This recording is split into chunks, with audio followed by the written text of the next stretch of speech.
Donc, il y a d'autres pénuries. Vous parlez de la pénurie d'eau, pas des denrées alimentaires. Non, non. Les denrées existent, mais elles sont extrêmement chères.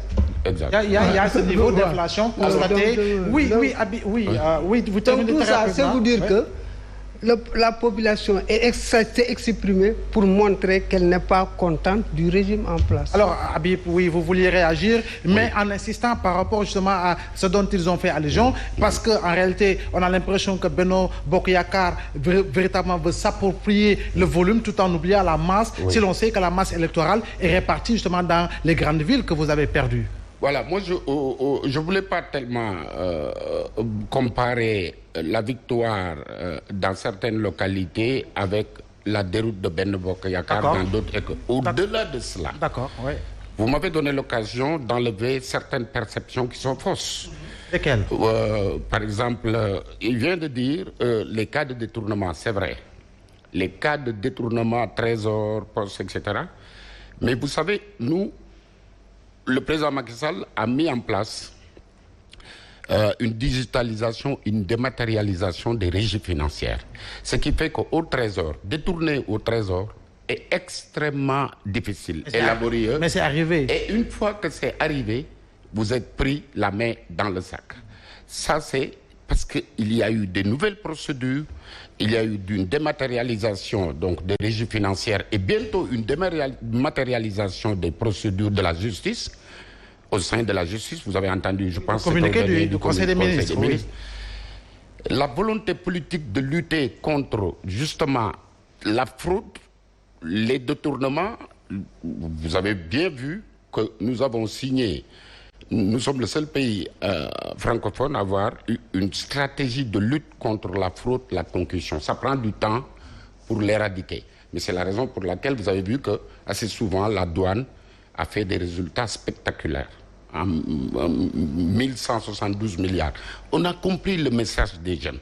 Et ce qui est rassurant dans cette élection, cela veut dire que la jeunesse, et je m'adresse là à la frange jeune, ils savent que maintenant ils ont la protestation de mars peut être amenée au niveau des urnes.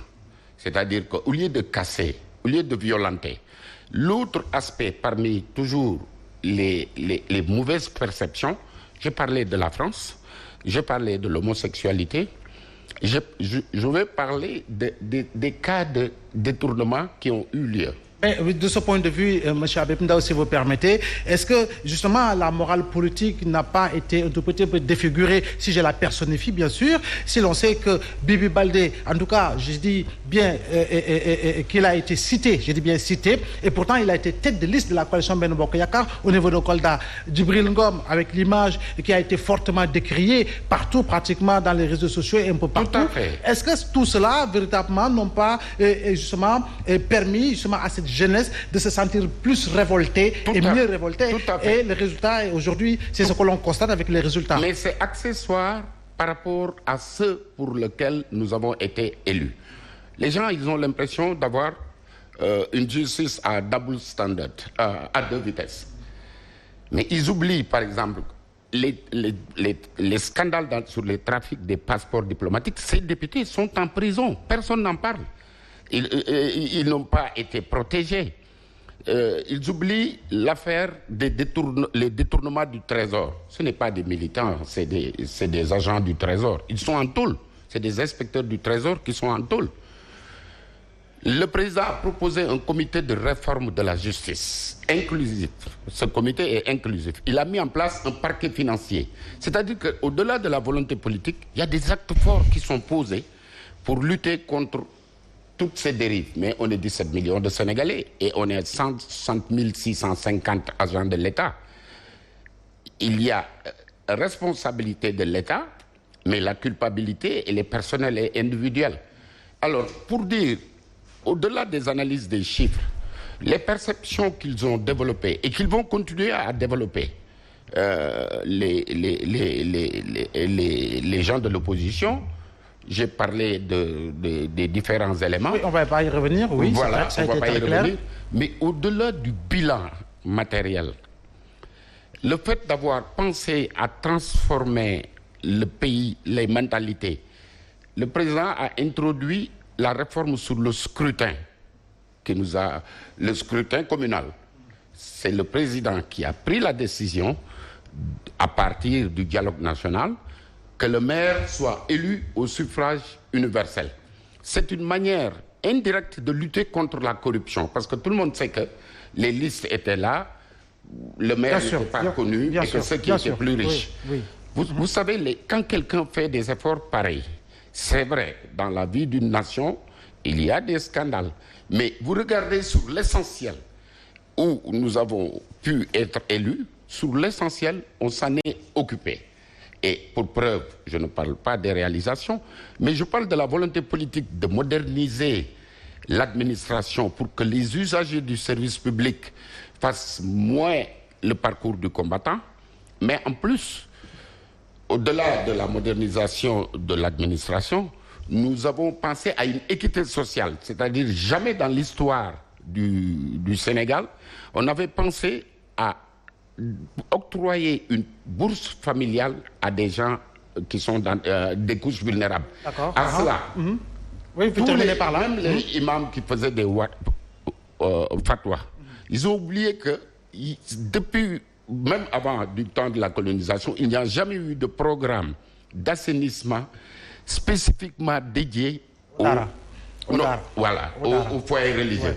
Parce que les politiques n'investissent pas dans l'assainissement comme il faut, parce que ce n'est pas visible, c'est souterrain. Donc, c'est autant. Mais la perception, on va continuer. Moi, je vais demander à mes collègues de la cellule de lever beaucoup d'équivoques, de confusion, entretenues malheureusement par alors, docteur, on a l'impression qu'en réalité, il y a beaucoup de réalisations qui ont été faites, mais on a l'impression que les Sénégalais ne l'ont pas entendu, ou soit ne l'ont pas vu, ou soit il y a eu une très mauvaise communication du côté du pouvoir. Si l'on sait qu'en réalité, il y a d'autres facteurs également qui entrent en jeu, et par rapport justement au choix fait par les Sénégalais au soir du 23 janvier 2022. Oui, mais justement, les communications ont été bien entendues. Les Sénégalais ont bien entendu les gens du pouvoir quand ils parlent à la télé, quand ils parlent aux Sénégalais directement. Les gens ont bien entendu toutes ces communications. Là n'est pas le problème. Le problème. Voilà, le problème c'est qu'il faut d'abord voir quand on revient sur le vote. Je dis les gens, ils ont voté d'abord, ils n'ont pas voté bilan. Ça c'est clair.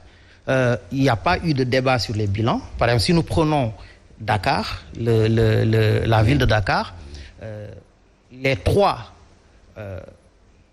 Monsieur Barthélémy Diaz, Monsieur Abdoulaye Diouf Sarr et Madame Wardini, ont été des maires d'abord.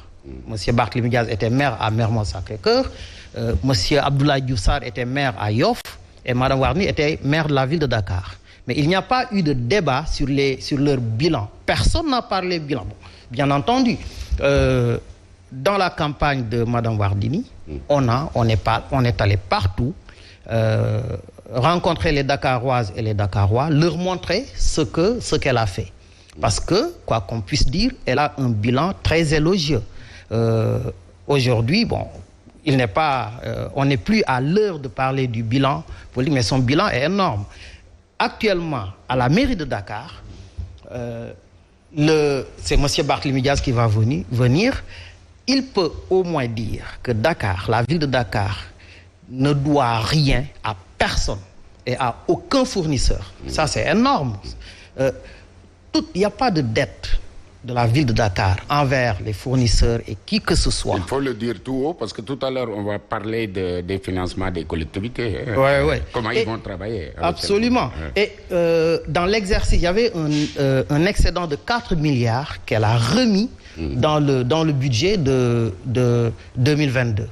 Quand M. Barthélémy Diaz sera là, il n'aura aucun problème à commencer justement pour travailler. Et tout l'éclairage public à Dakar, je dis bien tout l'éclairage public, entre autres, tout l'éclairage public, c'est l'œuvre de la ville de Dakar, à l'exception des lampes solaires qui ont été faites par le pouvoir, par monsieur le président de la République. Mais comme on n'a pas parlé bilan, moi j'estime que les gens ont voté discours. On en a parlé. Le discours, c'est un discours qui s'adressait directement à la jeunesse. Et c'est cette jeunesse-là qui a voté. Comme je dis, nous sommes dans une dynamique extraordinaire et cette dynamique va continuer. Et il est extrêmement difficile d'arrêter cette machine. Et cette dynamique, vous pensez qu'elle va se poursuivre jusqu'aux élections législatives? Absolument, la dynamique va se poursuivre. C'est pour cela d'ailleurs que je pense, parce que nous avons fait ce que nous avions à faire, c'était très difficile d'arrêter cette dynamique, parce que si vous voyez bien, nous avions deux principes. Madame Wardini a d'abord relevé le premier principe, c'est le combat de principe. Le combat de principe, c'est que non, je suis une femme, je suis maire de Dakar, je suis membre fondateur de Yewwi Askan Wi. Yewwi Askan Wi était très clair. Les gens qui sont déjà maires doivent être consolidés. Et comme tous les maires étaient consolidés dans leur position, sauf moi, il est hors de question que je sois d'abord élu exactement comme a été élu M. Khalifa Sall, parce que elle a assuré l'intérim que pendant 1 an. Après, c'est le conseil municipal qui l'a élu. Donc, comme j'étais élu exactement comme monsieur Khalifa Sall, il est hors de question, après 3 ans, que je ne puisse pas dire aux Dakaroises et aux Dakarois ce que j'ai fait avec leur déni. Et justement, à ce propos, les Dakarois, comme vous l'avez dit, ont fait leur choix. Absolument, absolument. C'est pourquoi je dis, oui, c'est pas le bilan. On n'a pas voté bilan. Effectivement, vous avez dit qu'on a bel et bien voté discours. On a voté discours. Alors, de ce point de vue, Mademba, aujourd'hui, quelle devrait véritablement être la marche à prendre en ce qui concerne les principales coalitions, qu'il s'agisse du pouvoir comme de l'opposition, en direction justement des prochaines joutes électorales? En tout cas, ce qui est sûr, il y a un vent qui est en train de souffler. Ce vent est loin de s'arrêter. C'est une tornade? Bon, à la limite, on peut dire ça. Mais en tout cas, le vent est loin de s'arrêter. Et les populations avaient commencé à perdre confiance en leur présent.